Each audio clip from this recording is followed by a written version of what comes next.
Ya, se supone que ahora estamos partiendo. Bueno, le damos la bienvenida a este primer webinar que organizamos en la línea de investigación de la Escuela de Auditoría. ¿Ya? Unas cosas les voy a comentar respecto a cómo vamos a funcionar. ¿Ya? Hoy día vamos a tener 3 presentaciones con la profesora Karime Chaguán, que es la primera en partir. Después vamos a escuchar la exposición de la profesora Marcela Fernández y finalmente la exposición del profesor Alejandro Torres. Acá al ladito en el chat ustedes pueden ir escribiendo sus preguntas. Una vez que presenten cada uno de ellos vamos a dejar el espacio para que vayamos haciendo las preguntas. Yo voy a funcionar como moderador, ¿ya? Cada uno de los expositores ya sabe su tiempo, lo hemos coordinado, pero mientras ellos estén exponiendo, por favor vayan poniendo sus preguntas, yo lo voy recopilando y en la medida en que algunas preguntas se repitan, posteriormente las vamos a juntar y vamos a hacer una sola, ¿ya? Así es que le damos, bueno, nuevamente muchas gracias a todos que están escuchando esto y le voy a dar pase a la profesora Karime Chaguán para que ella pueda comenzar con su exposición.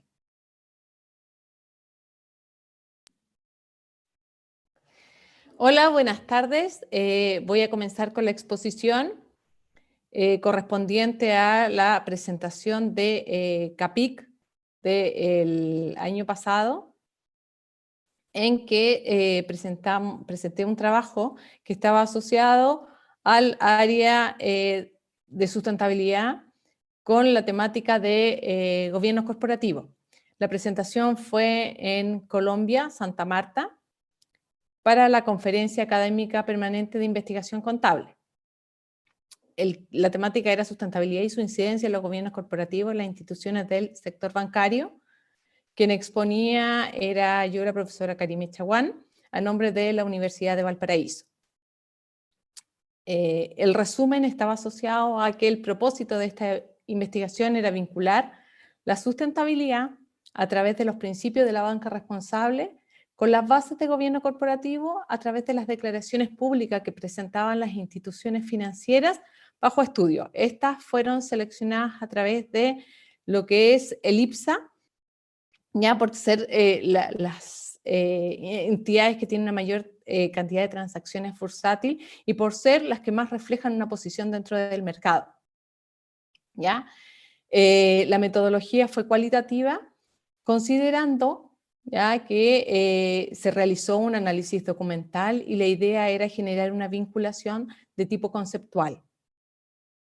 Adicionalmente, ya habían resultados que nos permitieron establecer específicamente que las instituciones bajo estudio tienen un alta nivel de sustentabilidad asociado a la vinculación con lo que es la banca sustentable a través de los principios que presenta UNEP-FI y que les permite fortalecer la labor de los gobiernos corporativos en estas instituciones financieras. Como introducción, en los negocios el desarrollo del gobierno corporativo es clave y la sustentabilidad también, lo que ha permitido también incorporar los impactos económicos, sociales y ambientales, que son los hoy día llamados ASG, ya en las dimensiones cotidianas. Y ahí está la referencia de Huffman en el 2014. ¿Ya? Los principios de Ecuador, como uno de los iniciales dentro de lo que es la sustentabilidad dentro de un contexto local y global, que han adoptado las instituciones de manera voluntaria. Estas también fueron asociadas a lo que son los principios y lo que es el Acuerdo de París. ¿Ya? Para Liang, Chan y Chao en el 2008, que realizaron las investigaciones en los bancos que pertenecen al índice Dow Jones Sustainability Index, indica que las empresas que están agrupadas, ¿ya? Y que son las que tienen un mayor nivel de sustentabilidad, se supone, bajo esta investigación, bajo este sistema acotado, tienen mayor rentabilidad que los bancos que no están asociados a este índice. ¿Ya? Y adicionalmente, ¿ya? Indica la Superintendencia de Bancos e Instituciones Financieras que la importancia de los gobiernos corporativos radica en las sanas prácticas como un pilar fundamental de la estabilidad y el buen funcionamiento del sistema financiero y también contribuyen a garantizar la solvencia de estas entidades. ¿Ya? Por otra parte, ya UNEP-FI que es United Nations Environment Program, asociado al el Finance Initiative, ha presentado los principios que proporcionan el marco para lo que es el sistema bancario sostenible del futuro y ayudan a la industria a demostrar cómo contribuir de una manera sustentable a la sociedad. Los distintos principios asociados, ¿ya?, y presentados por UNEP-FI, ¿ya?, a lo que es esta banca sustentable están asociados a alineación, impacto, clientes, stakeholders, gobernanza y establecimiento de objetivos, y transparencia y rendición de cuentas. De estos 6 principios, los que se vincularon de manera especial con el tema de gobierno corporativo eran gobernanza y establecimiento de objetivos y transparencia y rendición de cuentas, que fueron los 2 principios con los cuales se trabajó durante la investigación. El objetivo fue vincular la sustentabilidad, ¿ya?, con el gobierno corporativo usando las declaraciones públicas presentadas por las instituciones financieras bajo estudio, esto a través de los reportes de sustentabilidad, reportes integrados y memorias, ¿ya?, que operan en el territorio chileno y que son parte del IPSA. ¿Ya? La metodología cualitativa, ¿ya?, a través de un análisis documental presentando categorías y subcategorías de análisis, y los indicadores y los reportes que nosotros tomamos para efectos del análisis documental fueron los que se presentaban de manera pública, ya, a través de las páginas web de las instituciones, ya, y considerando que hay 2 instituciones bancarias, que es Itaú Corp y Banco Security, que no presentó ya los estados financieros del último año, que fue 2018, porque ellos los autorizaron ya bajo una metodología GRI. Por lo tanto, como el cierre de la investigación fue en el mes de marzo del año 2019, los informes aún no estaban disponibles, lo que también se ha considerado como una limitante dentro de la investigación. Entonces, las categorías y subcategorías de análisis con los 2 principios que estaban vinculados a gobiernos corporativos fueron el gobierno y fijación de objetivos y transparencia y responsabilidad. Frente a estos 2 principios hay una definición que hace UNEP-FI, y dentro de eso, dentro de esa definición, uno pudo definir unas subcategorías de análisis que estaban vinculadas principalmente con esta categoría. Y para gobierno y fijación de objetivos fue la asignación de roles y tareas, el establecimiento de política y las líneas de comunicación. Para efectos de transparencia y responsabilidad fueron los reportes y la revisión de procesos. En cuanto a los criterios de calidad, aquí consideré credibilidad, confirmabilidad y transferibilidad. La credibilidad asociada a que la información era la información pública de las instituciones bajo estudio, la confirmabilidad que eran 5 instituciones financieras, y la transferibilidad que está dentro del contexto del que se entregó a través de lo que es la introducción de la investigación. Y el análisis fue desarrollado a través del software ATRASTEE, que permitió organizar en categorías y subcategorías la información, además de la codificación y la incorporación de memos asociados a la investigación. En cuanto a los resultados, tenemos las categorías de análisis y se agregó una que era una generalidad, que era el de gobierno corporativo. ¿Por qué? Porque necesitaba hacer el cruce con cada uno de los principios y las categorías y subcategorías derivadas del análisis del ATLAS-T. ¿Ya? Entonces, la vinculación a través de la coocurrencia, ¿ya?, de cada una de las categorías de análisis arrojó lo siguiente, que con respecto a la asignación de roles y áreas, lo que estaba asociado con sustentabilidad y gobierno corporativo fueron 133 categorías presentadas, así como el establecimiento de política, 127, y la revisión de procesos, 142, ¿ya? Con respecto a las líneas de comunicación y reporte, tuvieron un índice más bajo en lo que ellos declaran vinculado con gobierno corporativo, ya, porque fueron asociados 72 citas y 29 en el caso de reportes. Ahora, Cuando uno realiza el análisis a través de las tablas de concurrencia entre códigos, ya considerando que se generó el código de gobiernos corporativos para poder realizar el cruce de la información y definir esta tabla concurrente de un código con otro, lo que llama la atención es que la asignación de roles y áreas es la que más genera una concurrencia de información asociada a gobierno corporativo y el establecimiento de políticas. Ambos códigos son fundamentales en el desarrollo de lo que es el gobierno corporativo como una base de coordinación entre las grandes áreas dentro de una investigación, dentro de un área de gobierno corporativo a nivel empresarial y en especial en instituciones bancarias. ¿Ya? Con respecto a las conclusiones por categorías de análisis, con respecto al gobierno y fijación de objetivos está la asignación de roles. ¿Qué mencionan las instituciones financieras con respecto a esta asignación de roles?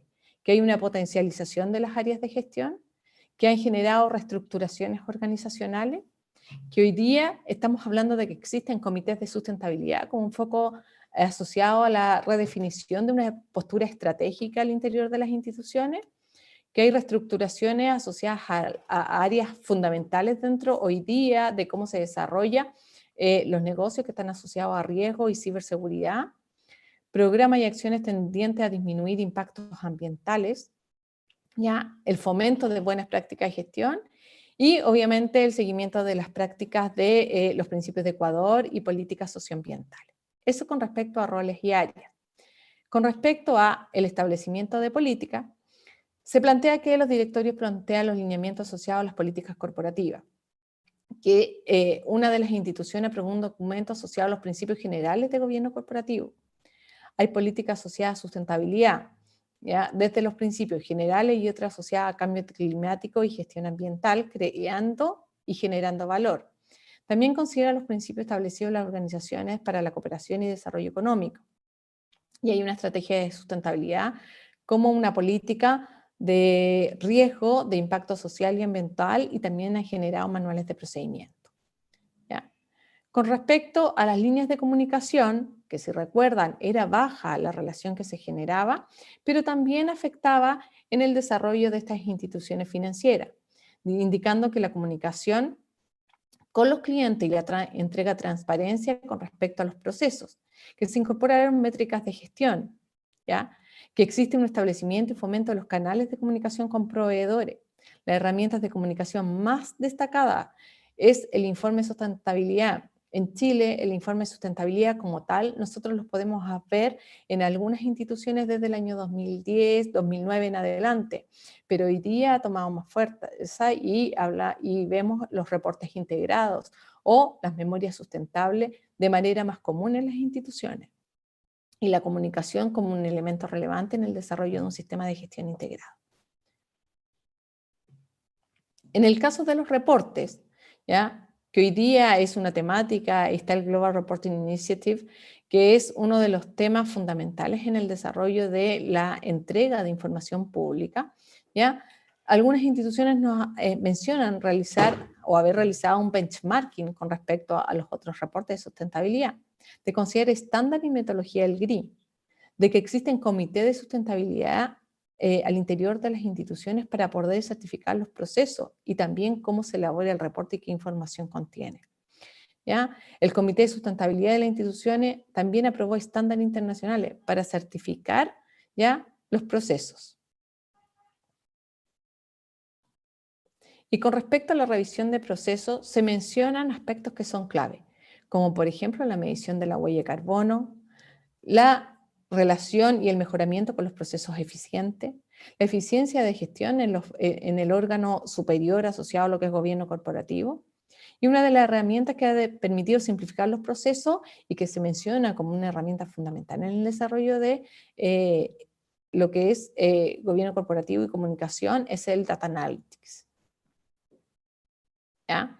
En cuanto a las conclusiones, Heath, Grisel y Nagel en el 2018 indica que hay parámetros asociados al sector bancario que debieran ser reconocidos y uno de ellos es lo que es la responsabilidad social. Y asociado a las conclusiones por categoría y subcategoría, el caso de asignación de roles y áreas de reestructuración, se mencionan como una potencialidad dentro de las instituciones del sector bancario, ¿ya? Así como también lo indica uno de los autores, Parrado, en el año 2015.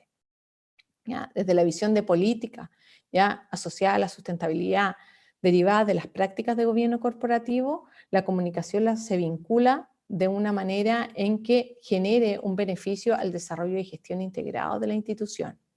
Y las dos categorías que no se explicitaban, ¿ya? De manera en que mencionaran al gobierno corporativo como uno de sus proyectos o una meta, ¿ya? De igual manera se vinculan, porque se mencionan asociadas a que efectivamente el reporte sustentable es la imagen que hoy día tienen de la sustentabilidad para efectos del sector público, y también mencionan el hacerlo a través del GRI y la medición de las huellas de carbono dentro de sus procesos.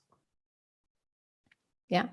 La sustentabilidad, por lo tanto, ha sido incorporada como parte de los procesos de gestión de los gobiernos corporativos en el sector bancario, en especial a través de la asignación de roles y áreas, el establecimiento de política, en las líneas de comunicación, en los reportes, en los procesos, de acuerdo con el análisis realizado a través de los reportes de los 2 y 3 últimos años de las entidades financieras bajo estudio. Ahora hay una proyección con respecto a esta investigación y avanzar en una mayor cantidad de información proveniente de las distintas instituciones, ya de modo de tener un mayor detalle de cada institución y hacer algunos casos de estudio.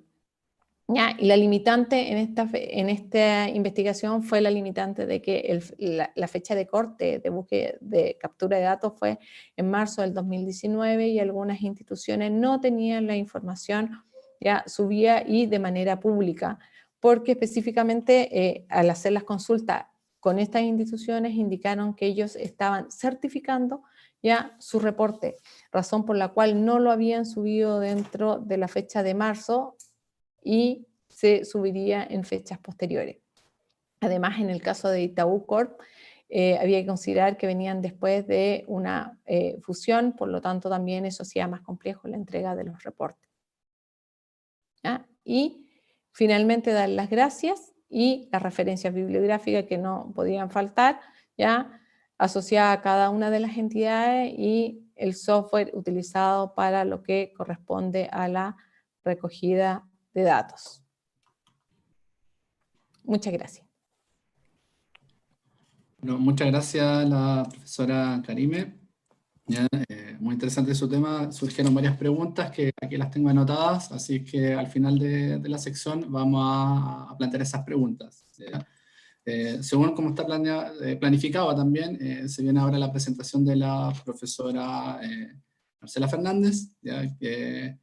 Así es que le doy el paso a ella para que haga su presentación, y recuerden también que estamos ahí en el chat, vayan poniendo sus preguntas, y estas después las responderemos al final en la última sección. Así que están invitados y que sigan trabajando, sigan haciendo esas mismas preguntas. ¿Ya, profesor? ¿Ve la presentación? Ya compartí pantalla, debieran estar viendo la primera lámina. Sí, Marcela. Sí, ya, muchas gracias. Bueno, al igual que la profesora Karime, este trabajo fue presentado en el último encuentro de la Conferencia Académica Permanente de Investigación Contable, el año 2019, en la Universidad de Magdalena, Santa Marta, Colombia. Este trabajo de investigación fue desarrollado en conjunto con Natalie Fredes, una ex estudiante nuestra, y la profesora Marlene Piña. Y versa sobre el análisis de los efectos de los estados financieros al aplicar las normas internacionales de información financiera, en este caso la número 16 y IFRS 16, en un caso práctico de una empresa automotriz. Explicar un poquito que el contexto, digamos, en que se lleva a cabo el trabajo es previo, digamos, a la implementación de la norma NIF 16, que, ¿no es cierto?, comienza su vigencia a contar del 1 de enero del 2019. ¿Ya? Estos son datos obtenidos en el año 2018 para efectos de la simulación de este caso.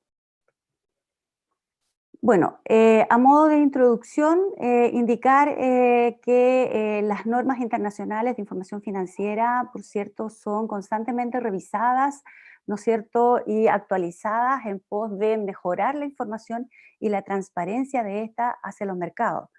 Por esa razón es que la Fundación IFRS y el IASB trabajan en una serie de proyectos tendientes a hacer una mejora sustantiva, ¿no es cierto?, en las normativas que están aplicándose en muchos países del mundo. Y en ese contexto es que en enero del 2016 el IASB publica esta Norma Internacional de Información Financiera número 16, que sustituye a la Norma Internacional de Contabilidad número 17 sobre arrendamiento. Entonces, en ese contexto es que, dada la importancia que tiene siempre poder anticipar los efectos que tiene dentro de una organización, los cambios, modificaciones que tiene la normativa, es que surge, ¿no es cierto?, la necesidad de poder hacer esta evaluación a través de un caso simulado en la investigación que se presenta el día de hoy. Bueno, esta NIF 16 específicamente viene a establecer un modelo único para la contabilización y presentación de la información relativa a arrendamientos. Ya vamos a ver cuáles eran los aspectos que versaban un poco sobre la NIF 17 y que hoy día, ¿no es cierto?, hacen un cambio sustantivo bajo la NIF 16. Y en ese contexto determinar los principales cambios en la información financiera a través de un caso simulado, ya que el trabajo se hizo previo, digamos, a la implementación de la norma internacional en enero del 2019. La investigación se realizó en base a un enfoque cualitativo, ¿no es cierto?, donde recogimos información a través de un análisis documental. Hicimos, ¿no es cierto?, este caso simulado con datos obtenidos por la empresa en estudio y también recogimos algunas opiniones a través de entrevistas que se realizaron a los integrantes de la organización. Para contextualizar el efecto, el análisis de los efectos que produce, digamos, el cambio de la norma internacional, reconocer que las normas internacionales van modificándose y actualizándose en el tiempo, y la norma NIC 17, ¿no es cierto?, que se emitió en el año 82, tuvo una serie de revisiones y actualizaciones, ¿no es cierto?, en el año 2001 y 2003. Sin embargo, el gran cambio viene a representar esta Norma Internacional de Información Financiera, número 16, en el año 2016. Entonces, al igual que varias de las normas que nosotros hoy día tenemos, estas han sido, ¿no es cierto?, derogadas y reemplazadas por otras normas internacionales de información financiera bajo el contexto, ¿no es cierto?, de este organismo internacional que es el IASB. Respecto de los principales cambios en torno a los contratos de arrendamiento que establece esta NIF 16, podemos establecer allí como puntos claves la eliminación de las diferencias para el concepto de arrendamiento financiero y operativo desde la perspectiva de la empresa arrendataria, que es la empresa en la cual nosotros vamos a centrar nuestro estudio, porque es en ella en la cual se generan los principales, ¿no es cierto?, efectos de este cambio de normativa en torno a los arrendamientos. Por esta razón, también podemos considerar que uno de los importantes cambios para la empresa arrendataria, al eliminar estas diferencias entre arrendamiento financiero y operativo, es la generación del aumento del valor de los activos y pasivos dentro de la organización, ya que va a tener que reconocer un activo por derecho de uso, ¿no es cierto?, y un pasivo producto del arrendamiento, en el caso, ¿no es cierto?, en que aplique, digamos, esta NIF 16. Y esto nos permite, obviamente, poder contar con un modelo único, ¿no es cierto?, para mostrar información, lo que permite una mayor transparencia en cuanto a la información financiera destinada a los distintos usuarios, ¿no es cierto?, que deben tomar, por supuesto, decisiones en torno, digamos, a esta información.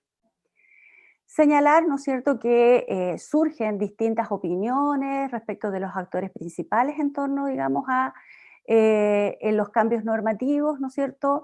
Yo he elegido uno de los personajes que tomamos en nuestra investigación, digamos, en cuenta respecto de las opiniones, que es, ¿no es cierto?, el presidente del IASB, Hans Hubert, quien, ¿no es cierto?, en su conferencia nos establece allí los cambios importantes que significan el arrendamiento, ¿no es cierto?, para estas nuevas operaciones o estas empresas que enfrentan, ¿no es cierto?, escenarios complejos, ¿no es cierto?, hoy día en el siglo XXI. Y él destaca, ¿no es cierto?, dentro de esta normativa, la transparencia que es necesaria, ¿no es cierto?, para poder mostrar ahora en el balance el efecto, digamos, el aumento de activos y pasivos por conceptos de arrendamiento, lo cual obviamente tiene un impacto en el tema del financiamiento, ¿no es cierto?, ya que estamos generando nuevas obligaciones para la entidad. Y la necesidad siempre de poder contar con elementos que nos permitan llevar a cabo una comparación respecto de la información financiera, y en este caso esta anulación de las diferencias entre arrendamiento financiero y operativo nos va a permitir llevar a cabo ese proceso. Respecto de algunos conceptos que se establecen en la norma en el terreno particular, a diferencia de la NIC 17, esta normativa reconoce el criterio de exención al reconocimiento de arrendamientos en torno, digamos, a esta premisa de reconocimiento de derechos activos por derechos de uso, ¿no es cierto?, y pasivos por arrendamiento. Y eso es en el caso que se cumplan ciertas condiciones, como es que los arrendamientos sean a corto plazo, inferiores a un año principalmente, y que el valor de los activos subyacentes sea considerado de bajo valor. Entonces, lo que debemos hacer es una revisión exhaustiva de los contratos de arrendamiento para poder identificar si está presente alguna excepción en alguno de los contratos de arrendamiento que pueda tener la entidad. Respecto de la contabilización para la empresa arrendataria, ¿no es cierto?, donde vamos a tener que hacer una medición inicial y una medición posterior respecto del reconocimiento de estos activos por derecho de uso, se establece, ¿no es cierto?, la necesidad de poder valorizar, medir, cuantificar este activo por derecho de uso, y la normativa nos establece, ¿no es cierto?, que este se va a hacer a través del valor inicial del pasivo, más los pagos iniciales del arrendador, incentivos, recibos, ¿no es cierto?, por arrendamiento, otros costos incurridos, ¿no es cierto?, y los costos por desmantelamiento o rehabilitación en el caso, ¿no es cierto?, de bienes de propiedad, planta y equipo. También, en torno, digamos, a la determinación del pasivo por arrendamiento, este va a ser al valor actual de las cuotas, ¿no es cierto?, de arrendamiento que se tiene que determinar a través del contrato, más el valor actual de los pagos esperados al final del arrendamiento, ¿ya? Toda esta información entonces se va a ir desglosando a partir, digamos, de los contratos de arrendamiento y de otros elementos que también necesita, digamos, la empresa poder revelar para poder hacer el cálculo, sobre todo de esta actualización de los valores, ¿no es cierto?, que deben ser incorporados tanto a los activos como al pasivo. La medición posterior de la empresa arrendataria en torno, digamos, a estos arrendamientos se van a medir a el modelo del costo, a no ser que la empresa decida, digamos, aplicar otra forma de medición como el valor razonable o el modelo de revaluación, ¿ya?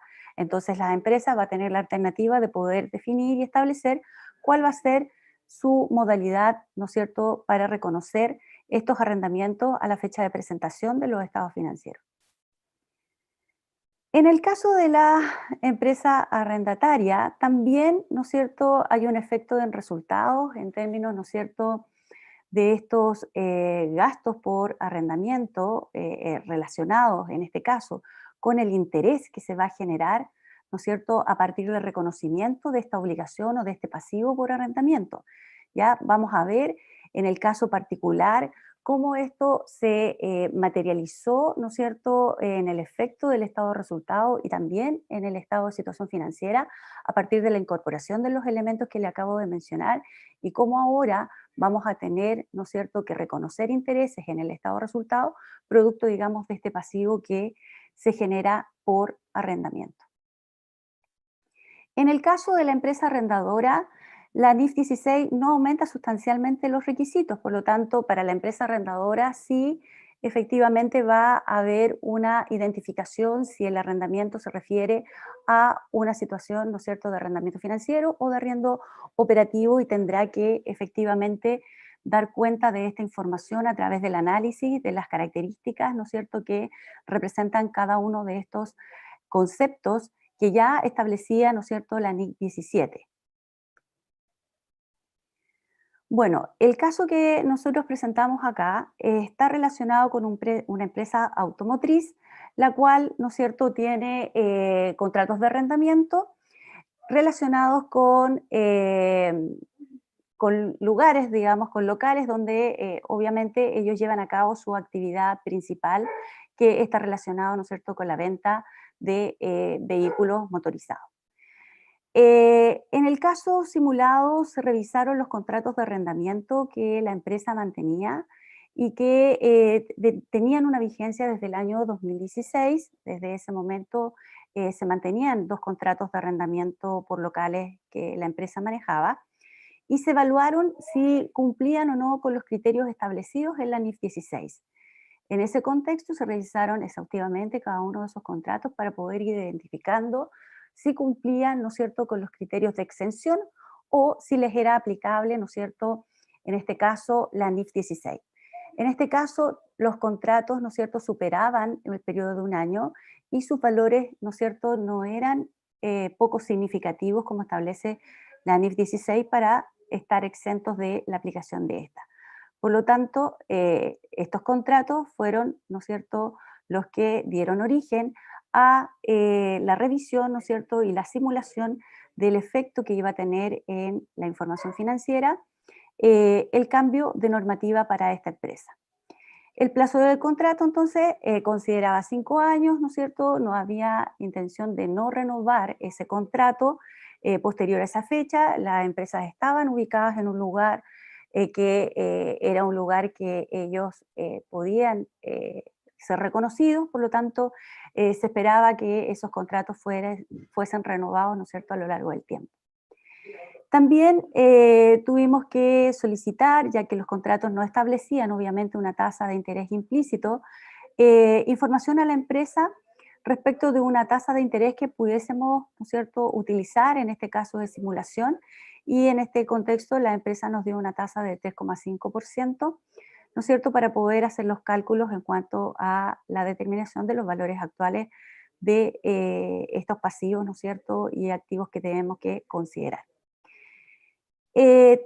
Para efectos del estudio se simuló y comparó el balance del primer semestre del 2018 bajo la norma internacional número 17, que era la norma en la cual estaba utilizando la entidad hasta esa fecha, y se hizo la comparación de estos 2 contratos con el efecto que tenía la NIF 16.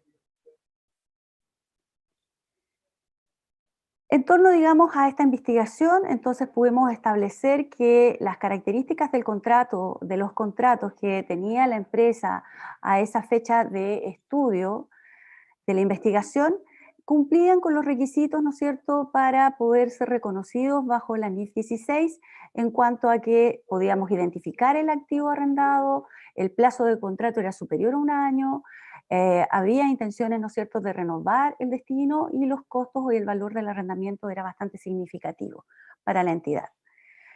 Respecto de la situación actual en la que se presentaba la información para esta entidad, esta aplicaba, ¿no es cierto?, la NIC 17, por lo tanto, estos contratos bajo esa normativa estaban reconocidos como arrendamientos operativos, ¿ya? Ya que no existía una opción de compra, la vida útil, digamos, del activo superaba, digamos, la fecha del contrato de arrendamiento, etcétera. Entonces, esos 2 contratos que estaban reconocidos en la entidad bajo la NIF 17 como arriendos operativos, ahora debíamos convertirlos, ¿no es cierto?, a el reconocimiento en el estado de situación financiera y en el estado de resultados bajo este concepto de la NIF 16, ¿no es cierto?, que reconoce a los activos por derecho de uso y el pasivo por arrendamiento.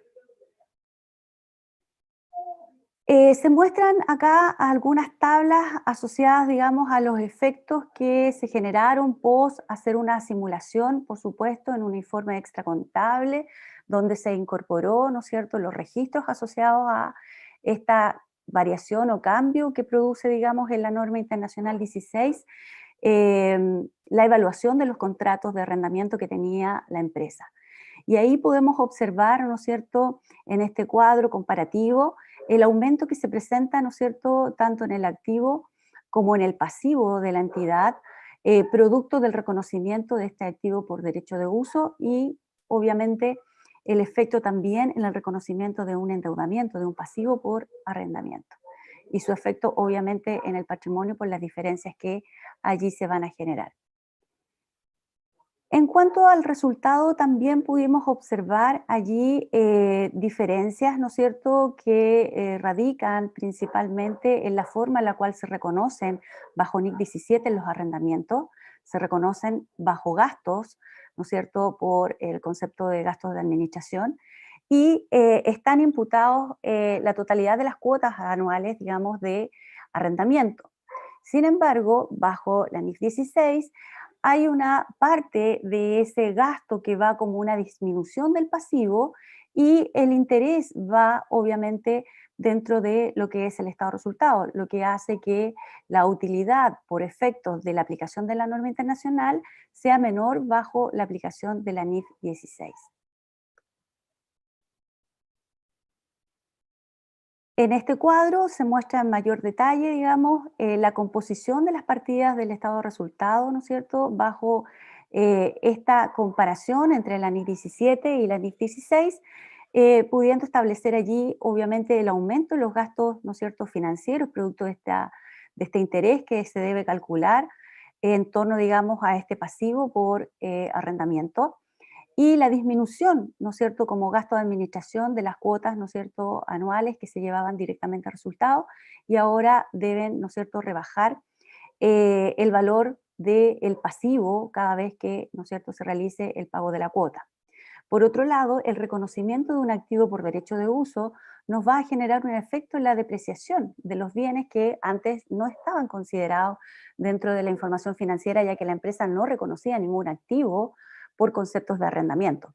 Por lo tanto, eso también genera, digamos, un efecto en la información financiera en resultado. En las entrevistas que pudimos realizar a los actores que están presentes en esta investigación, pudimos recabar allí algunas opiniones en torno, digamos, a los efectos que se visualizaban para la aplicación de la NIF 16. Principalmente se resumen efectivamente en que vamos a tener un mayor endeudamiento producto de este pasivo por arrendamiento. Hay efectos que se pueden asociar, digamos, a el EBITDA, ciertamente, y el reconocimiento de estos pasivos que tienen, ¿no es cierto?, las empresas que ahora mostrar dentro de su información financiera, ¿ya? También nos indicaban allí algunos aspectos asociados, digamos, con mostrar más información respecto de esta situación hoy día que está relacionada con los arrendamientos, lo cual obviamente es la intención y el espíritu, digamos, de la norma de hacerlo de esa manera. Finalmente, como conclusión, la norma internacional que fue emitida, ¿no es cierto?, en el año 2016, que ya entró en vigencia, por supuesto, y ya las empresas hoy día ya tienen sus reportes bajo esta norma internacional, tenía, digamos, esta situación de poder anticipar estos efectos, ¿no es cierto?, que la empresa que tenían muchos arrendamientos, muchos contratos de arrendamiento asociados, digamos, a distintos activos por parte de la empresa, empresas, ¿no es cierto?, que tienen que arrendar lugares para poder llevar a cabo sus operaciones, galpones, bodegas, etcétera, iban a tener este impacto significativo al momento de hacer esta conversión. En el caso de los arrendadores, ¿no es cierto?, se mantiene, digamos, el mismo criterio que establecía la NIC 17, por lo tanto, para esa parte, digamos, del contrato no hay un mayor efecto que reconocer. También es importante establecer que una correcta estimación, evaluación, reconocimiento y presentación de lo dispuesto por la NIF 16 va a permitir que las empresas puedan entregar información a los usuarios, ¿no es cierto?, de estos de una manera más transparente respecto sobre el nivel operacional, así como también lo financiero en cuanto a estos contratos de arrendamiento. Y viene a disminuir esta brecha que existía cuando estábamos hablando de arrendamiento financiero, donde sí teníamos que reconocer el activo, ¿no es cierto?, y de estos otros arrendamientos que la empresa efectivamente tiene o mantenía, ¿no es cierto?, y solamente reconocía el gasto por conceptos de arrendamiento. En ese contexto es que se recomendaba a las empresas, ¿no es cierto?, con gran cantidad de contratos de arrendamiento suscritos, hacer una evaluación exhaustiva respecto de esto en cuanto a poder ir identificando cuáles podrían estar exentos o no de la aplicación de la norma y aquellos que sí le iba a aplicar la normativa, poder establecer todos los elementos que eran necesarios para poder informar a través de los estados financieros el efecto a partir del momento en que tuviesen que mostrar información aplicando la NIF 16.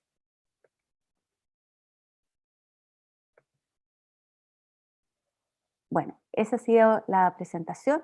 Les agradezco su atención y paso a Jonathan. Muchas gracias, profesora Marcela. Bueno, hemos ido anotando todas sus preguntas. Se agradece bastante la participación a bastantes. Vamos a tratar de poder cubrir las que más sean posibles con el tiempo que tenemos. Así que ahora vamos a pasar a la tercera presentación y ya después, finalmente, a responder a sus preguntas que han planteado en el chat. Así que le doy el paso al profesor Alejandro Torres para que haga su exposición.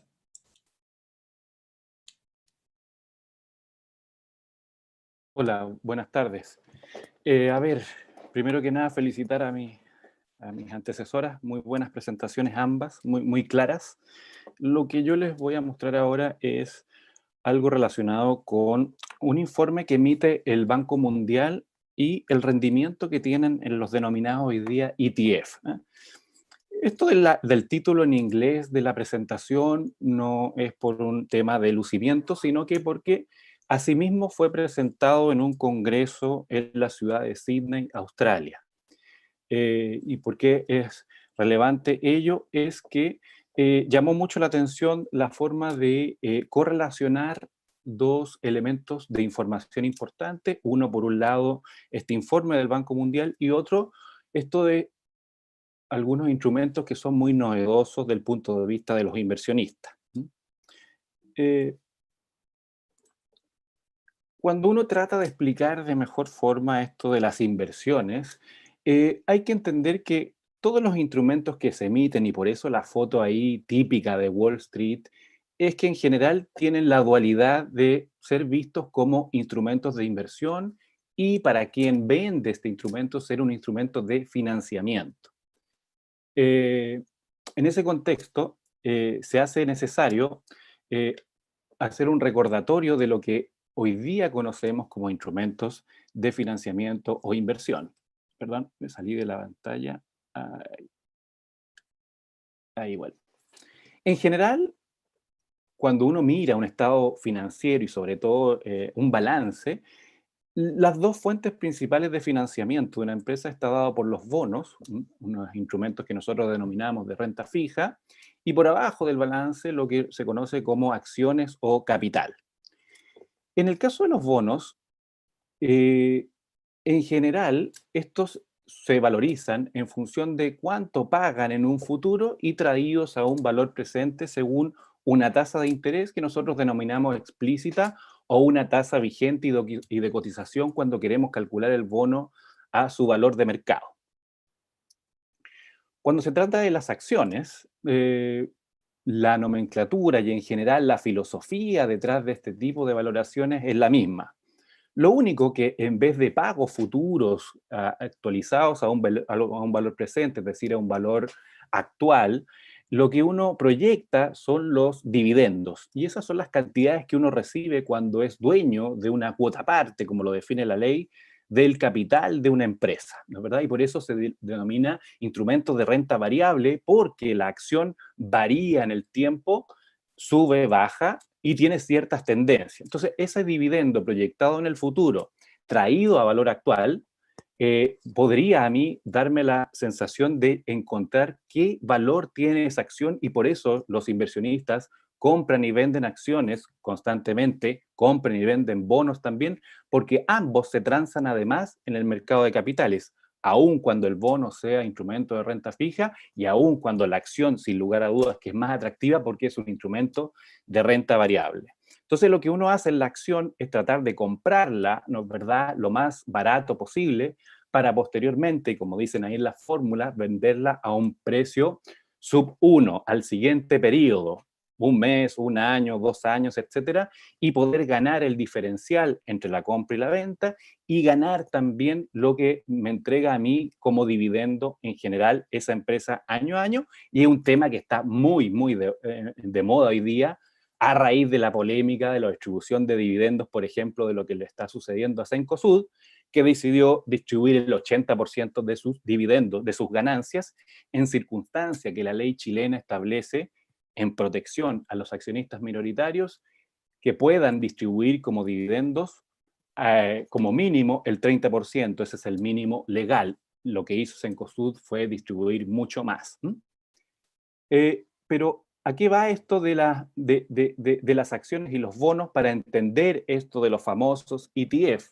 Es que en general hay que tener presente que para el caso de Estados Unidos, después de 150 años de bolsa de valores, y para el caso nuestro, después de 80 años de bolsa de valores, aun cuando los instrumentos, acciones y bonos son muy populares y cualquiera de nosotros puede invertir en ellos, es más, nuestro sistema de pensiones se basa en la inversión de acciones y bonos que después las administradoras de fondos de pensiones ordenan en forma de multifondo, es decir, fondo A, B, C, D y E, de acuerdo a los grados de riesgo que tiene esa persona, 1. 2, también en el caso chileno, después del 2002 y la modificación legal de los multifondos, de acuerdo a cuando iban cumpliendo cada vez más edad, hacía que obligatoriamente tengamos que nosotros estar en fondos menos riesgosos, orientados a la letra E, y las personas que se incorporan al mercado laboral más cercanas a lo que es el fondo A, sin perjuicio de que uno cuando comience a trabajar puede elegir el fondo que quiera, aun cuando todos esos instrumentos, los más populares, acciones y bonos, fondos mutuos, depósitos a plazo, todavía hoy en día no nos ponemos de acuerdo en qué valor tienen. Bueno, ese hecho de no ponernos de acuerdo permite que personas inversionistas puedan ganar en esto de la bolsa de valores, porque algunos le asignan un valor mayor o un valor menor, y por eso uno transa, compra y vende constantemente ese tipo de instrumentos en el mercado de capitales.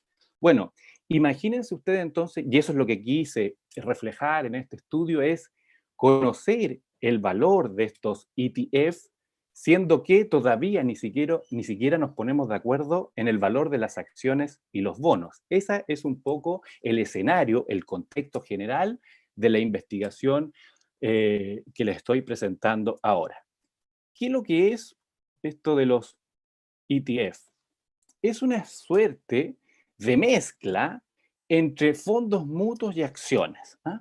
Y por eso está reflejado así como una especie de balanza, y en el medio, en la intersección, aparece esto de los Exchange Trade Fund, y que en la nomenclatura general se conocen por sus siglas solamente los ETF. Entonces, cuando uno iba avanzando en la línea de tiempo, se encontró que hace 30 años atrás el instrumento popular de inversión era comprar un bien raíz, ¿no es verdad? Y eso queda todavía en la retina de personas un poco más de mayor edad, a eso me refiero.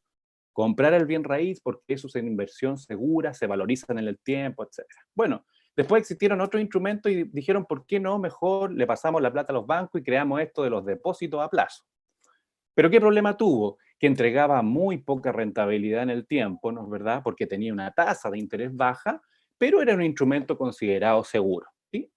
Entonces después empiezan a surgir a través de la banca, sobre todo, esto de los fondos mutuos, ¿ok? Entonces yo tenía una serie de instrumentos en la cual yo podía invertir y empezar a elegir según mi percepción del riesgo. Si yo era un inversionista aficionado al riesgo, que me importaban los riesgos, invertía en fondos mutuos de renta variable. Si no quería correr riesgo, invertía en fondos mutuos de renta fija. ¿Qué sucedió? Finalmente, en esta línea de tiempo, hablemos de 15 años atrás, más o menos, esto de ir buscando instrumentos que me dieran más rentabilidad dio nacimiento a estos ETF, que son una mezcla de inversión en acciones y fondos mutuos. Después les voy a mostrar una lámina de cuántos ETF hay solamente en el mercado americano. Aquí la foto, y esta presentación está exactamente igual como lo hice en Australia en aquella vez. Tomé el ETF de los países BRIC, por ejemplo, lo que sale ahí en el título. Es decir, aquellos países que no eran considerados, que no son considerados como economías desarrolladas, pero que sí son importantes desde el punto de vista del tamaño. BRIC, Brasil, Rusia, India y China, ¿verdad? Por eso la nomenclatura de BRIC. Posteriormente, le agregaron una S para incluir a Sudáfrica y hablar del ETF BRICS. Es exactamente como un fondo mutuo en acción, tiene un mnemotécnico, es decir, letras que hacen resumible y que son universales, donde yo pregunte por el mnemotécnico BKF, yo sé que me estoy refiriendo al ETF, es decir, al conjunto de inversión que involucra a esos países, y yo puedo hacer una mirada más cerrada y, bueno, ¿en qué invierte ese ETF? Por ejemplo, el caso del BRIC, invierte un 31% en acciones del sector financiero, un 20% en energía, un 10%, etcétera, etcétera, servicios. Y en el cuadro de abajo vemos la composición de los países que involucra esto de los BRIC. ¿Eh? ¿Qué es lo que permitía este instrumento? Que yo pudiera invertir en esos países directamente sin ser un ciudadano brasilero, ruso, chino o hindú.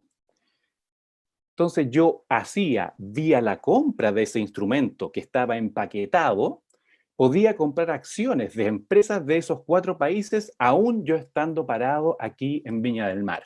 O sea, operaba y compraba exactamente como que fuera brasilero, chino, hindú o ruso. Esto de los ETF también nos alcanzó a nosotros, y el que están viendo ahí en pantalla es el ETF de Chile, ¿no? ¿Verdad? ICH por la sigla generalmente de ETF y las segundas 2 letras relacionadas con el país respectivo. Chile también tiene un ETF. ¿Qué permite esto? Hay un principio financiero básico que dice que yo no puedo invertir todo en un mismo activo porque corro mucho riesgo, ¿no? ¿Verdad? Y hay un concepto muy seguido, y súper comprobado, que es esto de la diversificación. Invertir en distintas opciones para que si una cae yo pueda compensar las ganancias con otra inversión. Bueno, para no ir a la compra de, por ejemplo, lo que decía la profesora Karime, del IPSA, es decir, las 30 acciones más grandes del mercado de capitales chileno, yo antiguamente tendría que diversificarme y comprar con el capital que tenga un cierto número de acciones de cada una de esas empresas. Lo que logro con el ETF es comprar un solo fondo, que se transforma en un fondo que está en la bolsa de valores, y que ese fondo invierta en las 30 acciones del mercado de capitales chileno, con lo cual usted se ahorra esto de invertir en distintas partes, sino que diversifica invirtiendo en un solo fondo. Finalmente, en esa presentación yo traté de colocar algunos, no todos evidentemente, para mostrar esto de las rentabilidades que entregaban estos fondos, que parecían muy seductoras en ese momento, pero que a contar de la segunda semana de marzo de este año, evidentemente que se fueron al suelo muchos. Uno de mis favoritos decía relación con el gas, ¿sí? Y ese fondo en particular se llama UGAS porque apuesta a la alza que tenga el gas en los mercados internacionales. Y esa 3X que yo les marco ahí es muy importante porque refleja que lo que suba o baje el gas, yo voy a ganar o perder 3 veces lo que ocurra en ese día. Ejemplo, si yo invierto en este instrumento que se llama UGAS y el gas natural en los mercados internacionales sube, por ejemplo, un 10%, yo no gano el 10%, sino que gano 3 veces eso, el 30%. ¿Por qué? Porque el instrumento replica 3X, 3 veces eso. Eso es la parte positiva. Pero si yo igual apuesto a este instrumento y el gas natural baja un 10%, lo que yo hago es perder un 30% de mi patrimonio en esa inversión, ¿sí? Entonces, Son instrumentos muy atractivos, pero que hay que asumir un muy alto nivel de riesgo y como todo en términos de inversiones financieras, el que quiere ganar tiene que asumir un mayor nivel de riesgo, de lo contrario mejor irse a otro tipo de instrumento que sea más lineal en el tiempo, como el caso de lo que presenté al principio, que son los bonos instrumentos de renta fija. Lo que está ahí es la tabla de ese momento, y si se fijan en la última columna, es el porcentaje de variación diario que sufrieron ese instrumento, y si se fijan es demasiado volátil, son muy bruscas las alzas y las bajas, ¿ah? Pero si yo hubiese comprado el 26 de diciembre del año 2017 y lo hubiese vendido al otro día, hubiese ganado un 10%, que sería más o menos una rentabilidad anual en otro tipo de inversiones. Piensen ustedes que en general los fondos de pensiones en toda su historia, si uno los anualiza, por ejemplo, el fondo A, que es el más riesgoso, uno puede ganar entre el 8 y 8,5% en el año. En el año, es decir, en 365 días o 250 días de transacción bursátil. En este instrumento puede ganar en un solo día todo lo que podría rentar el fondo A. Vamos a ver. Pero, al mismo tiempo, también tiene el problema de que una caída es mucho más pronunciada que los otros tipos de fondos. ¿Se fijan? ¿Por qué? Porque, por ejemplo, en enero 4, ese fondo cayó un 12% y esa pérdida yo no la tengo en los fondos, no la tengo en un fondo mutuo, menos en un depósito a plazo, ni siquiera en los peores escenarios como los que estamos viviendo hoy día. Entonces, hay que tener mucho cuidado. Se valorizan de forma distinta porque saltan muy rápidamente, pero también caen muy profundamente estos instrumentos. Esa lámina que está ahí es la única que agregué ayer. Todo lo demás corresponde a la presentación original del año 2018. Solo para reflejar el listado, ¿ah? La herramienta economática hice un barrido de cuántos ETF hay hoy día en Estados Unidos.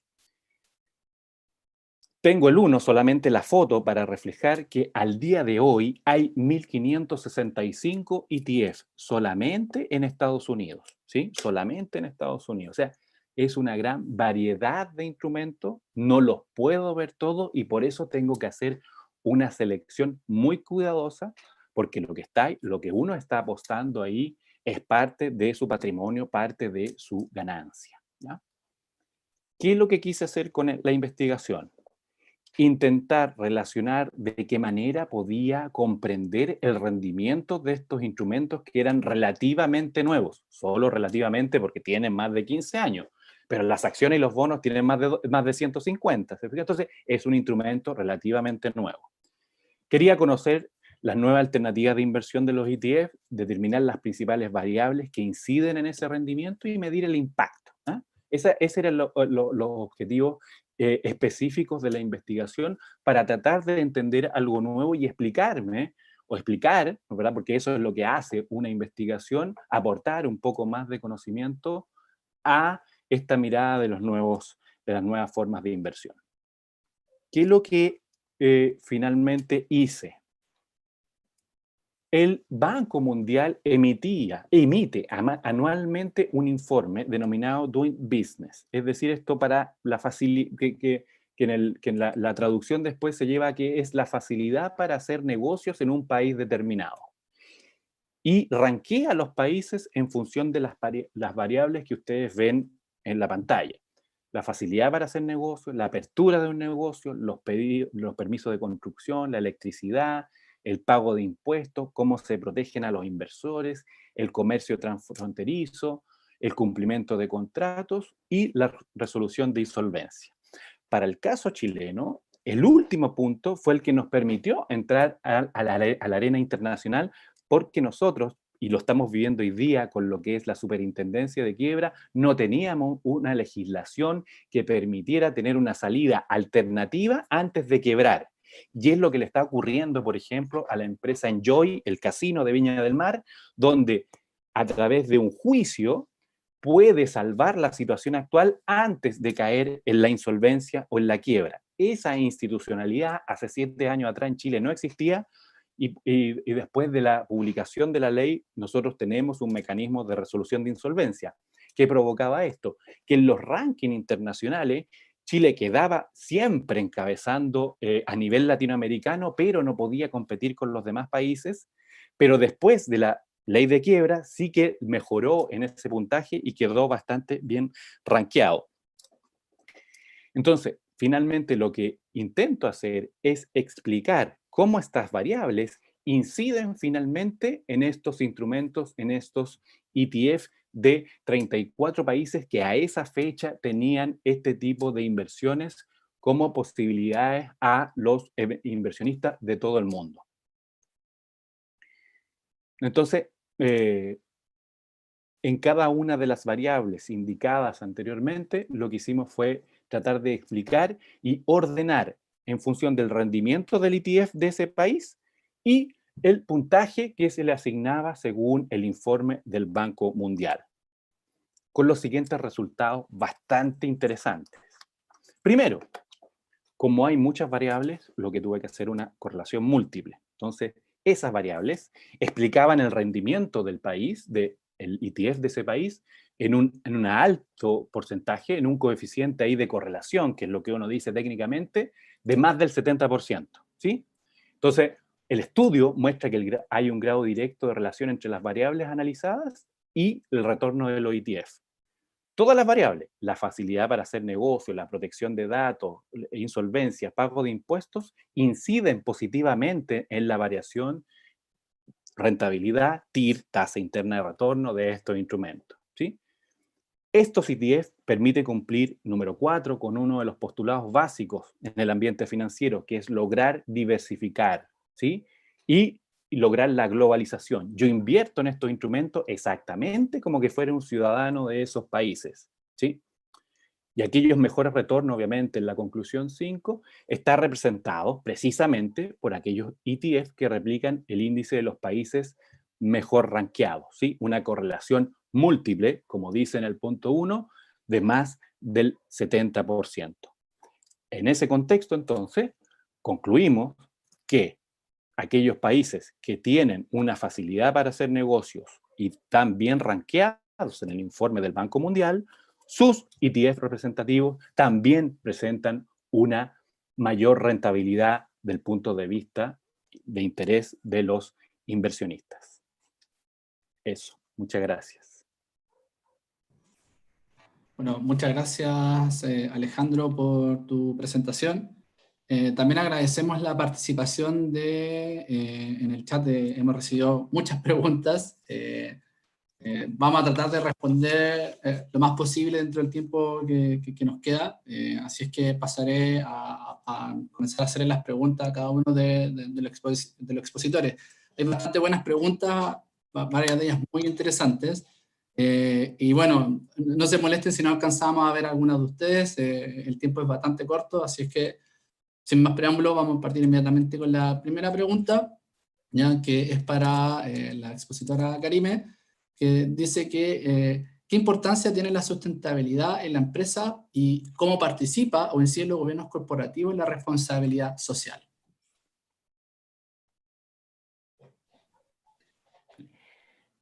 ¿Ahí sí? ¿Sí? Sí, ahí sí, se escucha. A ver, vamos a ir por parte dentro de la pregunta. Ahora el tema... Perdón, Ah, es perdón. una combinatoria, porque traté de combinarlas, son Sí, sí. Y son temáticas distintas. Acá no es el tema de una empresa, eran instituciones bancarias donde se focalizó el estudio. Entonces, muchas veces responden de manera distinta a lo que es empresas en general. De hecho, las instituciones bancarias hablan de finanzas sustentables, a diferencia de lo que habla el tema de responsabilidad social o sustentabilidad económica en las grandes empresas, que esa es una diferencia que hay que hacer. Los principios básicamente son para instituciones financieras. Estos principios que derivan del Ecuador son ratificados a través del Acuerdo de París y vuelven a juntarse en Estados Unidos en septiembre del año pasado y se vuelven a ratificar, ¿ya? Ahora, había otra pregunta de cómo fomentan el tema de gobiernos corporativos. Hay un tema de gobierno que está asociado a las distintas áreas de interés dentro de una institución financiera. Y ahí está el directorio, los accionistas, y la dirección, la alta dirección dentro de esta institución. Y ese manejo ya debiera usar políticas y normas que sean sustentables. Y ahí vienen los temas de incorporación y de adopción que han tenido las instituciones a través de lo que es Acuerdo París. Ya el tema de buenas relaciones con el cliente, el tema de manejo de la vinculación también con proveedores, ya el desempeño económico, así como lo menciona el GRI, es uno de los focos, ya, sobre los cuales las instituciones financieras también han desarrollado. De hecho, hay otra investigación mía que está en proceso y que fue presentada para CLADEA, ¿ya? Para el año 2020, en que habla de lo que es el desempeño económico de las instituciones basado también en un tema sustentable. Yo no sé si he respondido la pregunta o me falta algo por ahí que me quedó pendiente, Jonathan. No, creo que respondió a las dos preguntas, que era relacionado principalmente en su impacto con el gobierno corporativo y digamos, la responsabilidad social, ¿ya?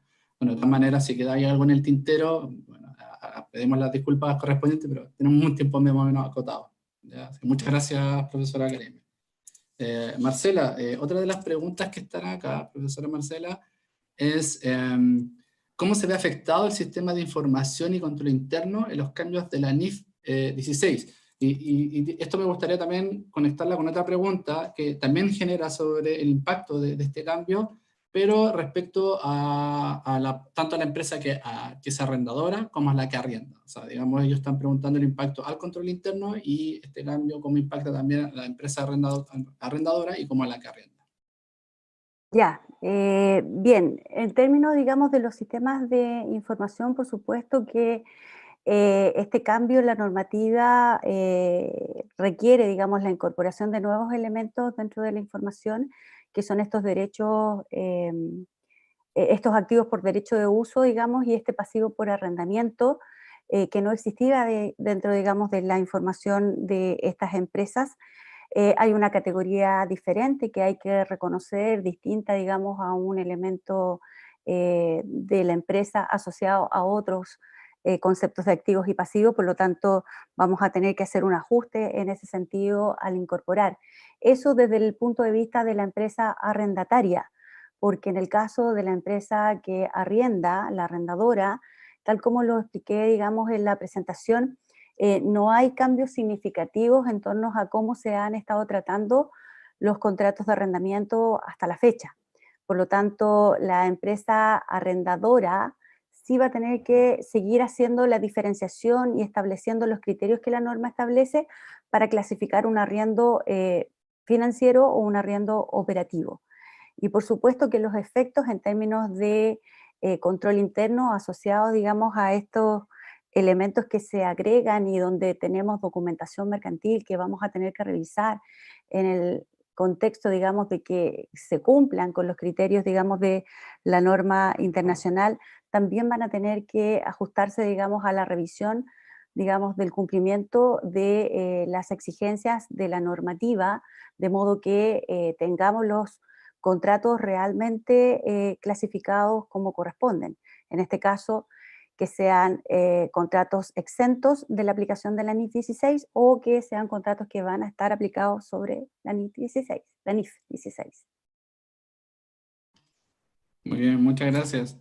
Profesor Alejandro, acá también hay una pregunta que se repitió, digamos, que por eso hago esta primera pregunta, en que quería preguntar ¿qué ETF recomendarías para invertir? Y también una pregunta que fue muy relacionada es ¿en qué casos se recomienda invertir en acciones ante ETF y cuál es el análisis necesario para invertir en ETF? A ver, es una gran pregunta esa, sobre todo en el momento que estamos viviendo. Pero, a ver, ¿cómo lo puedo resumir? Este tipo de instrumentos en general tienen dos miradas, dos caras. Así como yo colocaba el que a mí me parecía más interesante en ese momento, que era el gas, también estaba el instrumento que iba en la dirección contraria, que era el down, de gas, hacia abajo. Entonces, no es por entrar en teorías conspirativas, pero todo lo que está pasando ahora seguro, a pesar de las caídas pronunciadas del mercado de capitales, seguro que hay una parte que está ganando. Entonces, cuando las bolsas se desploman a mediados de marzo, hay ETF precisamente que apuestan a la caída de las acciones. Y la gente cree que uno puede ganar solamente cuando el mercado de capitales va al alza. Y ese es uno de los principales errores. A veces se dan más ganancias cuando los mercados de capitales se desploman. Entonces, esta teoría conspirativa, por ejemplo, del virus, podría no ser tan descabellada en el sentido de que el cierre de empresas, cierre de fronteras, sí le está favoreciendo a una parte importante de algunos inversionistas. Por ejemplo, las acciones que tienen que ver con el mercado de capitales americano, principalmente aquellas de tecnología, se agrupan en el símbolo en el mnemotécnico del Nasdaq. Esas son las empresas del rubro tecnológico. Bueno, tiene un ETF también que apuesta a lo contrario, el SQQQ. Ese instrumento se disparó hacia arriba cuando las acciones iban a la baja, ¿te fijas? Entonces, esto de la ganancia o pérdida se da en los dos escenarios. Yo creo que así como consejo, por ejemplo, los ETF que tengan que ver con el petróleo. El precio del petróleo, sin lugar a dudas, va a tender a un equilibrio en algún momento. Esto de los precios negativos que vimos hace 2 lunes atrás es una ficción financiera solamente, y esto se va a estabilizar y esos ETF van a ser muy, muy rentables. Los del oro, también el oro alcanzando precios históricos. Entonces, esos, tanto al alza como a la baja, dependiendo de lo que usted esté mirando, pueden ser muy atractivos. En general, lo que hay que ver en estos instrumentos es obviamente su historia y los fundamentos que hay detrás. Cada instrumento de esto lo componen ciertas cosas. Ir a los componentes para ver si a mí me son atractivos o no esos instrumentos. Ver si son de materias primas, petróleo, cobre, oro. Si son de acciones, ¿cuáles? Americanas, europeas o chinas. Ir al componente para poder determinar. Aquí nadie tiene una bola de cristal, por eso uno tiene ganancias con esto, es que uno pueda empezar a investigar lo que hay detrás del ETF para poder uno dar un consejo. Pero hay de todo tipo. Ya vimos que hay solo 1.500 en Estados Unidos. Muy bien, muchas gracias. Gracias. Bastante claro. Esperemos que hayamos respondido a las personas que realizaron esa pregunta. Bueno, ahora tengo otra pregunta para la profesora Karime, que es la siguiente. Dice, para la profesora Karime, la sustentabilidad y o sostenibilidad, que a todo esto también una de las preguntas que surgieron es la diferencia que podía existir ahí, ¿guarda algún tipo de relación con las auditoras ambientales y qué tan abordadas es el tema en el país?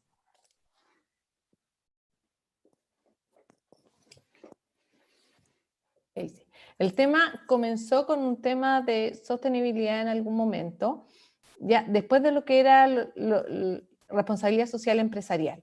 ¿Ya? Hoy día, de lo que se habla, muchos autores lo mencionan como un símil, lo que es sostenibilidad con sustentabilidad, y en los negocios se habla como símil. ¿Ya? Ahora, ¿qué relación tiene con las auditorías ambientales? Principalmente, a ver, cuando hablamos en Chile de auditoría ambiental, uno piensa que está vinculado solamente al tema medioambiental, ¿ya? Ahora, uno de los pilares de la sustentabilidad es el tema ambiental, pero también está el tema social, ¿ya? Y el tema de gobernanza, ¿ya? Por eso que están este eje de 3, ¿ya? Y por eso que se llaman la Environment, Social and Government, ¿ya? El ESG mencionado en muchos de los autores que hablan sobre la sustentabilidad. Ahora, si hablamos de auditoría ambiental, es solo una parte del desarrollo que podría tener el tema sustentable en Chile, ¿ya? Ahora, habitualmente se da porque se genera un proceso de contaminación previa y se habla de la auditoría ambiental. Pero el tema ambiental debiera estar incorporado en las empresas siempre, ¿ya? No solamente en lo que son las instituciones financieras, como vimos el caso hoy día, ¿ya? En que está vinculado con procesos, con el tema de la huella de carbono, sino que también debiera estar incorporado a nivel global, ¿ya? Ahora, el tema... en Chile estamos hablando desde hace 10 años que se le ha dado más vuelta y hay más publicaciones y hay gente que está más interesada y se está conmemorando este área de sustentabilidad en Chile, tanto para instituciones financieras como empresas a nivel global, ¿ya? Y también hay instituciones que se dedican a esto en Chile, ¿ya? Y que están focalizados en la sustentabilidad. Nosotros tenemos la revista como escuela de investigación aplicada en ciencias empresariales, y la coordinadora de UNEFI en Chile, derivada de la ONU, fue nuestra editorial Guest, y que ella explicó dentro de nuestra editorial cómo se ha desarrollado ya esta labor en Chile, ¿ya? Y también está en los programas que son de a las 20 Governance, que han avanzado en lo que es la sustentabilidad en empresas, ¿ya? Por lo tanto, Chile sí tiene un cuerpo que está avanzando y apoyando a las empresas e instituciones financieras. Ahora, la información puede que no esté tan de moda porque nosotros tenemos una tarea pendiente como Escuela de Auditoría, que es incorporar la sustentabilidad en nuestros programas de estudio. Y que esa es una tarea que vamos a tener que llevar adelante, pero ojalá que sea la línea de investigación la que comience con el desarrollo. Muy bien, muy aclarativo. De hecho, para aquellos que, bueno, quieren también leer la editorial que escribió la persona de UNEP5 en la revista Riace, bueno, Carolina López. Carolina López, muchas gracias. Voy a poner el link en los comentarios para aquellos que quieran acceder a ese volumen que nosotros lanzamos ahora hace poco en marzo. Estaba bastante interesante, así que voy a poner el link, atento a eso, y ahí voy a poner para que ustedes puedan descargar, ¿ya? Profesora Marcela, usted viene ahora. Pregunta número 2 dice, si una de las finalidades del cambio a la nueva NIF 16 es la transparencia, ¿qué tipo de situaciones deberían ser más transparentes? Ya, bueno, la profesora Karime siempre pasando su dato por ahí entre medio, con efecto, digamos, en el desarrollo curricular. Bueno, respecto de la consulta hecha por el público en relación a la transparencia, el sentido, digamos, que mueve las normas internacionales de información financiera, por supuesto, es poder entregar la mayor información posible a los usuarios para la toma de decisiones.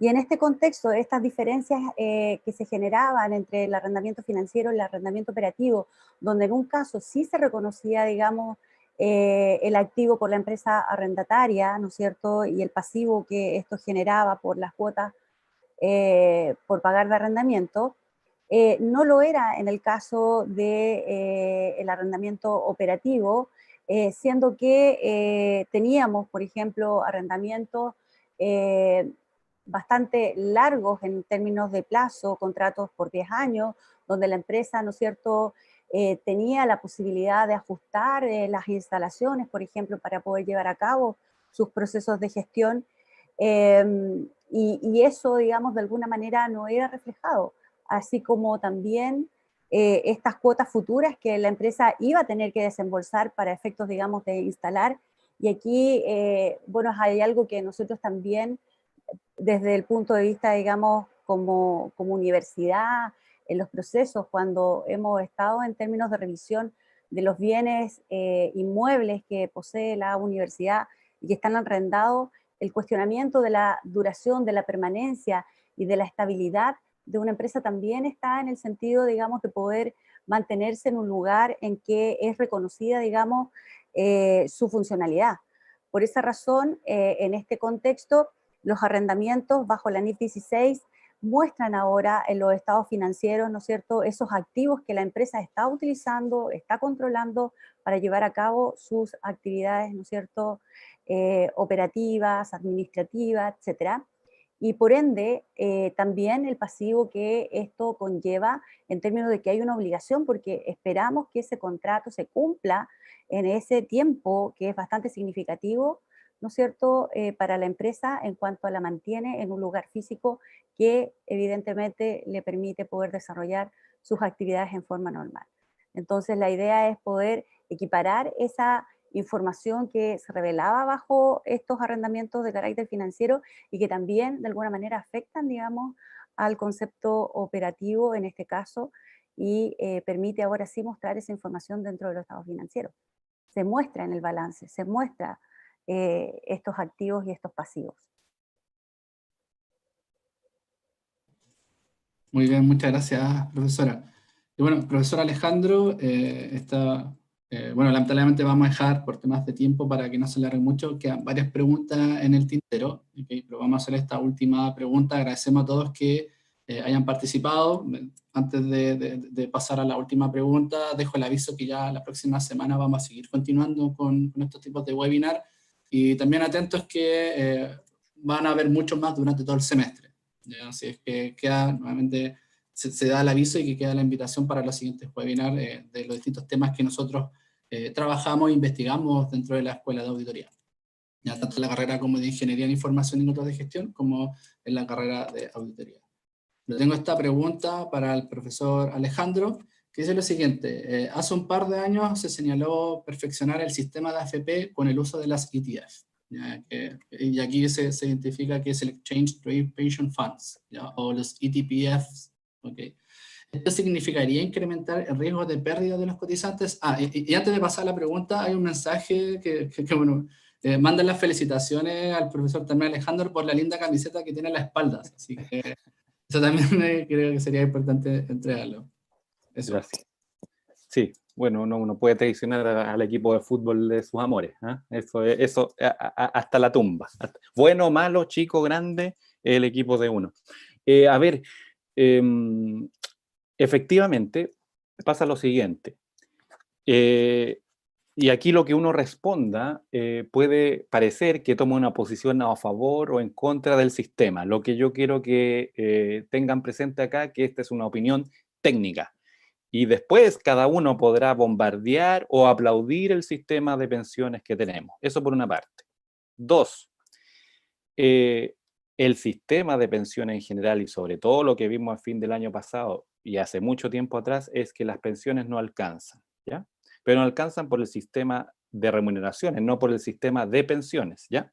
Entonces, ¿qué sucede? Se le exige mayor rentabilidad al sistema, ¿para qué? Para aumentar las pensiones. Ok, si usted le exige mayor rentabilidad a sus inversiones, tiene que necesariamente asumir un mayor nivel de riesgo. Y claro, si yo incorporo a los ETF, como lo pueden hacer en un porcentaje todavía menor, sobre todo en los fondos más riesgosos, estoy hablando del A y B, pueden invertir en ETF y evidentemente que se va a aumentar el riesgo, ¿sí? Pero la parte buena es que deberían también aumentar las ganancias, pero hay que tener el siguiente cuidado. No vamos a aumentar las pensiones y no vamos a tener mejores pensiones si es que, y vamos a ver quién se atreve a hacerlo, jubilar en una etapa posterior. Entonces, tú le pides muchas cosas al sistema de pensiones, pero no estás dispuesto a entregarle nada. Ok, que no sea una administradora, que sea un ente estatal el que lo administre. Perfecto. Pero cualquiera sea el ente, te va a decir, esta es la gama de instrumentos que tengo, porque vivo en el planeta Tierra, no vivo en Saturno. Si vivo en el planeta Tierra, estas son las posibilidades, de lo más riesgoso a lo menos riesgoso, pero no te puede entregar algo excesivo. El ETF va a ayudar en alguna medida, pero hay que tener un cuidado. Si yo incorporo los ETF, las caídas que hubo a mitad de marzo, en algunos ETF rondaron el 60 o 70%. ¿Alguien está dispuesto a invertir su pensión o su futura pensión a la pérdida del 60%? Seguro que no, porque no va a tener el tiempo de recuperación. Entonces hay que tener mucho cuidado con esto seductor de estos instrumentos. Ya incorporémoslo al portafolio nomás, pero siempre esto tiene dos caras.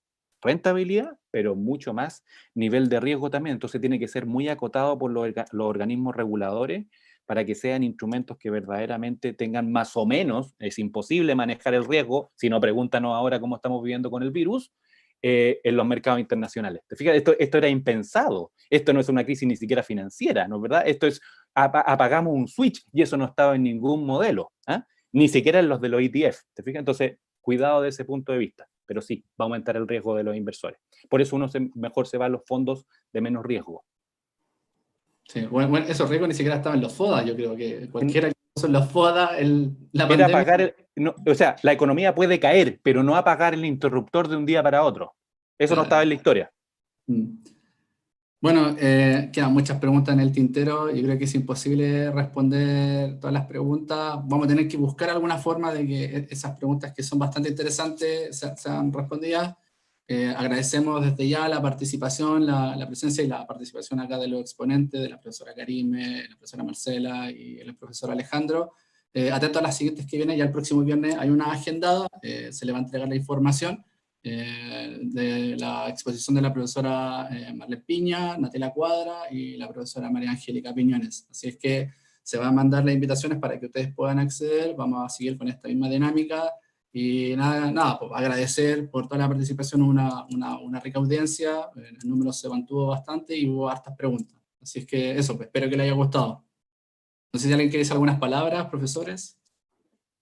Bueno, agradecer, Jonathan, a ti por la organización de esta instancia tan importante y significativa también para nuestros estudiantes. Yo no tengo la visualidad no me conecté a YouTube para ver cuántas personas hay, pero de todas maneras creo que es muy importante que los estudiantes en forma voluntaria, ¿no es cierto?, participen de estas actividades y según tú, con muchas preguntas, que es lo más importante para nosotros, porque en definitiva el trabajo que estamos realizando es en pos de poder entregarle mejores herramientas para su desarrollo. Así que agradecer a los colegas también y felicitar también por la exposición que hoy día nos brindaron y a quienes participaron también como asistentes el día de hoy. Jonathan, yo despedirme de todos los alumnos que nos deben estar viendo y adicionalmente agregar que muchas gracias por la audiencia que hemos tenido. Creo que estos espacios son los que generan y permiten que nuestros alumnos también se incentiven con el tema de investigación y así poder fomentarla.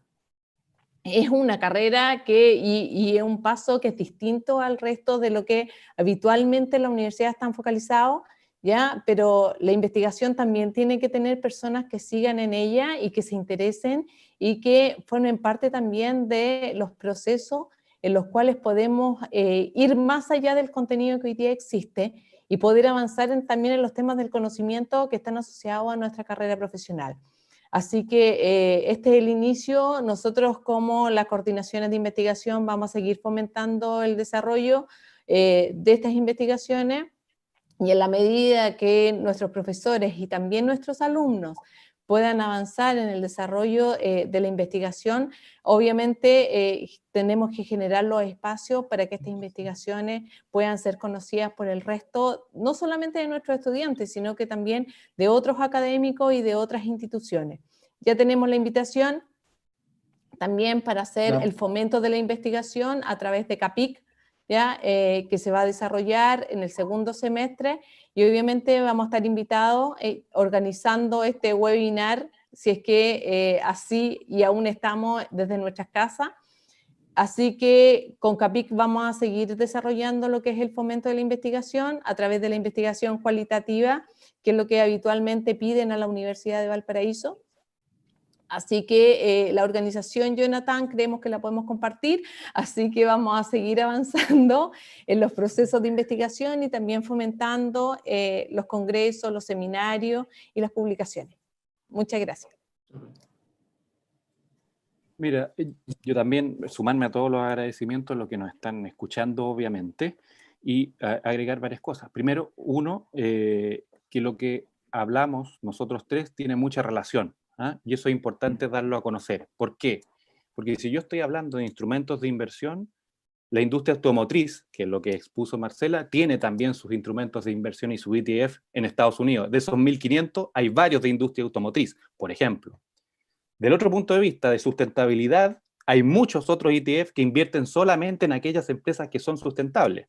Como así, en el futuro van a haber ETF que solamente van a invertir en directorios que tengan mujeres, por ejemplo, o al menos una mujer representándolos. ¿Te fijas? Esto va hacia adelante desde ese punto de vista. Dos, en otras circunstancias, quizás si hubiese sido una reunión física, no hubiesen llegado tantos como hasta ahora. ¿Te fijas? Entonces, esto se expande el conocimiento.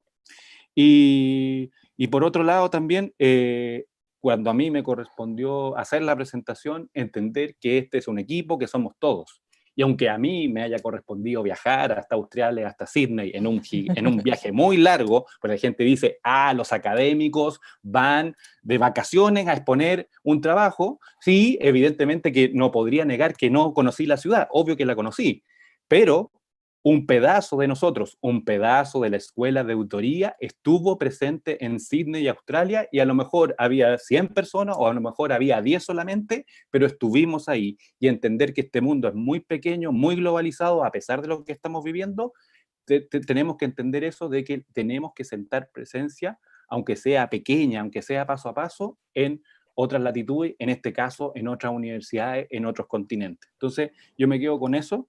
Y obviamente que da ánimo para que sigamos escribiendo y sigamos también dándonos a conocer de lo que escribimos, porque esto también nos sirve a nosotros, no es como una obligación legal de la universidad de que los profesores tienen que escribir, sino que hay presencia y también hay talento en algunas, no lo digo por mí, lo digo en general por la escuela, ¿te fijas? Somos muy buenos para criticar, pero como en toda organización, y eso sí que se lo certifico, hay gente buena, hay gente que tiene ganas de hacer cosas, y por eso es lo que hay que tratar de fomentar. Entonces, es el mensaje que yo les quería entregar, más allá de las dificultades, más allá de lo que estamos viviendo ahora, podemos dar un siguiente paso. Así que gracias a todos. No, súper, también súper agradecido, así que bueno, nada más que decir que nos vemos pronto, atentos y eso, se vienen muchas cosas buenas, así que hasta luego.